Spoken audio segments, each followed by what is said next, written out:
Tatlo katuig nga bata nga babae na lumos sa sapa sa barangay Sambagharo. Si Julius Villacaol nakatutok. Sa siningabahin sa sapa nakita ng lawas sang tatlo katuig nga si Scarlett.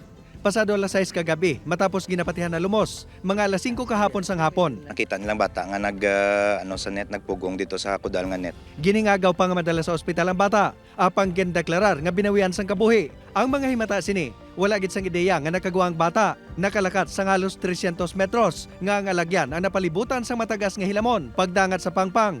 Ini ang ginapatihan nga nahulog kag naanod. Namumay na sa nga daw hindi balak adapt sang ginatabag sa bala. Hindi na siya magbalikid.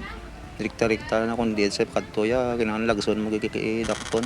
Sunod sa Iloilo City Police Station 3, ginpanugyanan man sini ang pamilya sang bata kung luyag nila magpa-autopsy. Agud mapiho nga wala sang foul play sa hitabo. Apang wala pa ang mga inis ang desisyon. Bangod sa hitabo, panugyan sang otoridad sa mga ginikanan. Hatagan git sang atensyon ang magagmay nga kabataan. Ang tiyempo natin, damo kita sa baha, ulan, nalilog na.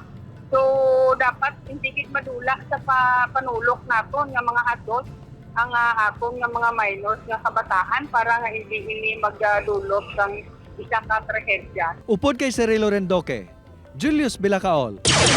1. Western Visayas.